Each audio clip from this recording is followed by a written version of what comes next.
Welcome back to the Meeple Marathon. Today we're going to be taking a look at Everdell Digital.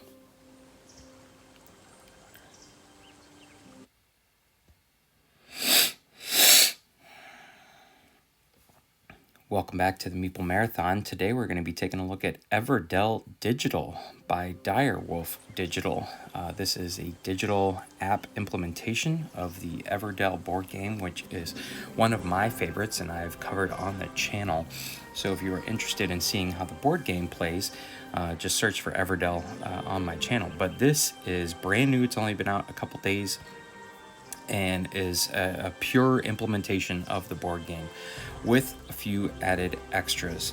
So let's just quickly look at what the offering is here. You can see that there is some things like settings and achievements and online leaderboards on the right. There is a tutorial, which I do recommend taking, even if you have played the game and are familiar with how to play Everdell. This is at least going to help you understand where do you need to click, where do you need to drag and drop, how does the app work for manipulating the board, things like that. Or if you have never played Everdell, this is a great introduction and tutorial for the game in general. But so there is online play. I haven't tested out the online play yet, but the bread and butter right here is in local play.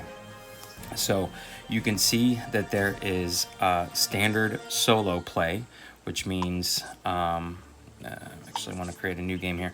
You can play up to 3 AI opponents. You can set their difficulty and play basically a normal game if you have no one else to play with. You can also do pass and play. This is where you would add in other human players. You would take your turn, then you would pass the iPad to someone, say, sitting on the couch if you don't want to actually get out the board or you don't own the game. Then there's Rugwart's Trials. This is the official solo mode from the board game. So from the physical analog version of the game, this is how you would play solo. You would have to play against Rugwarts.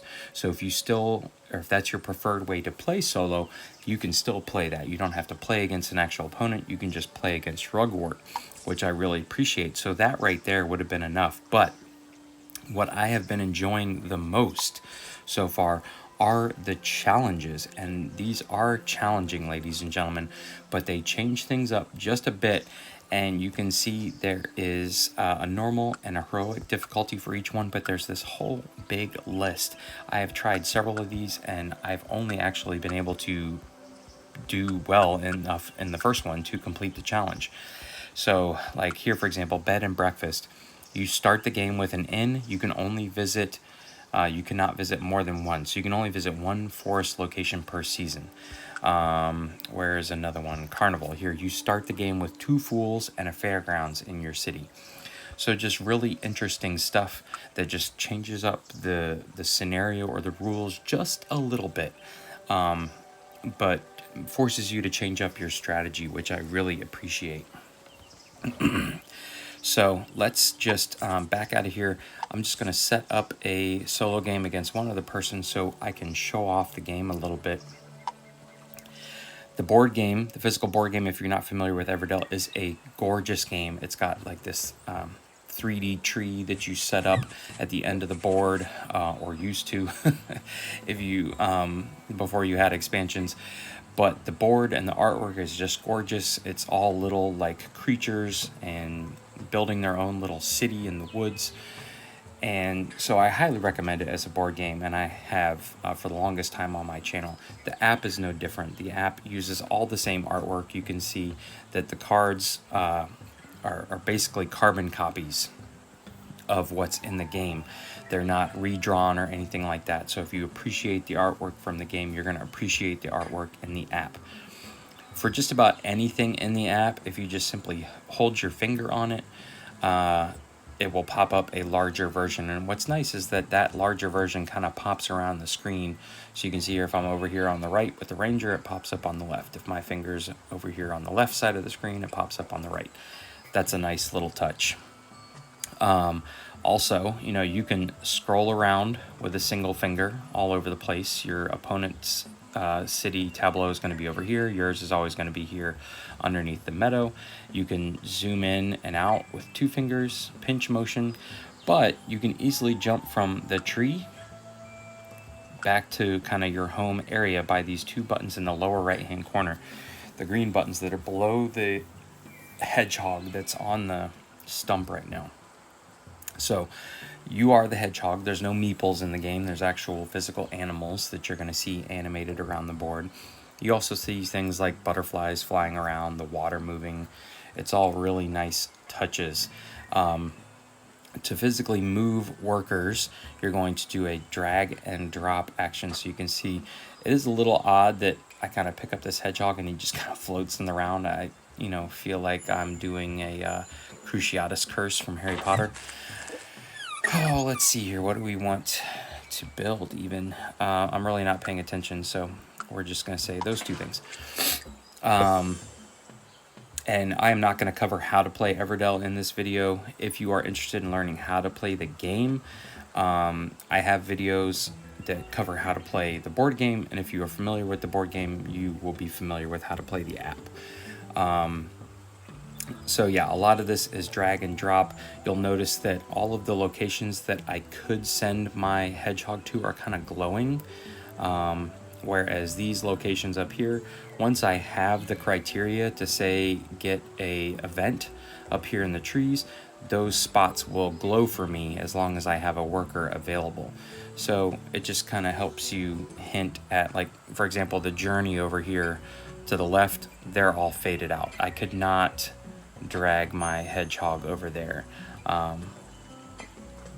and use up the journey spot because it's too early. It's against the rules.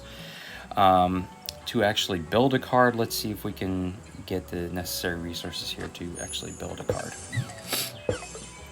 So if you have the required resources and you want to build or recruit something either out of your hand or out of the meadow, you're just simply going to drag it to this glowing area. You'll see the saw and the hammer, and it's going to automatically remove the resources that you have to pay for that. Now you can see that not only are things glowing that I can recruit or build, those cards are glowing, but also there's that link, that chain link symbol above the barge toad. That's just letting you know, hey, this card can be played for free. It links to something, so why don't you go ahead and grab it? And this is just going to confirm that you don't want to that you're going to occupy that location. Again, this is a rule of Everdell. Basically, I can play the barge toad for free onto the twin barge, or I could pay 2 berries, but I'm going to confirm that yes, I want to do that because that's the only way I can do that.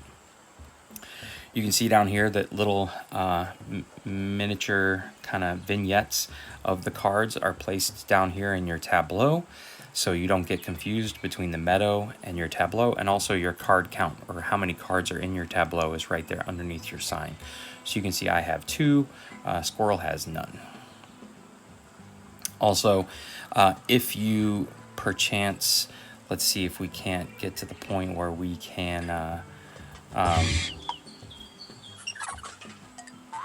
barge toad's going to give us some resources.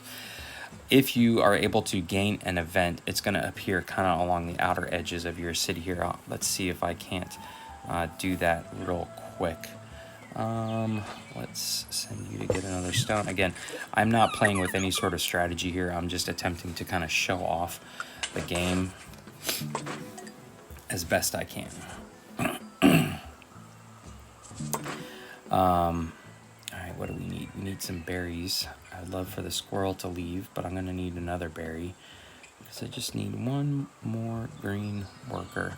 Oh no, the chip sweep came out because of the resin refinery, so this is perfect. Alright, so you can see I've got my city. Now in this case, there is no just drag or drop or anything like that. You're actually going to have to physically check there and then double check up at the top. And if you needed to know what this guy does, you could just hold your finger on him.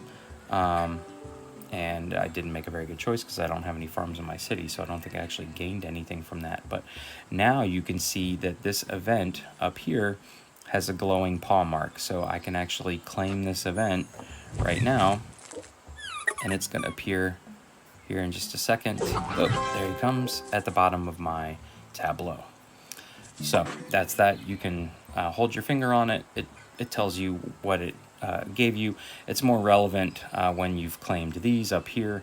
It's just a sign, which is a little unfortunate. This has this nice little tent that is very obvious at the beginning.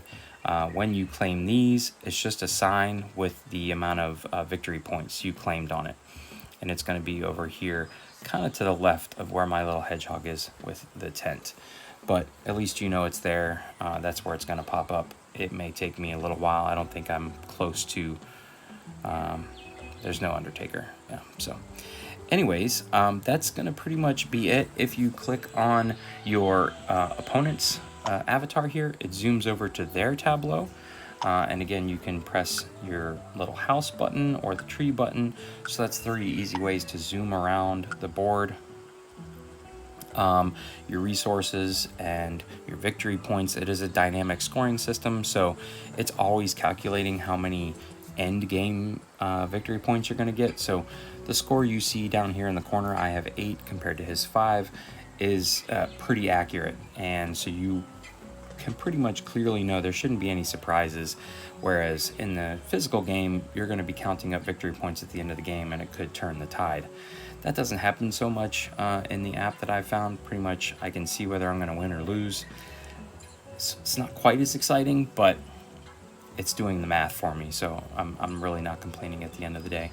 But that's pretty much it for an overview of the game. Again, if you are familiar with Everdell, it's a little on the pricey side. It's $10 for this app implementation, but for a brand new app that's just been released, I have not found any bugs.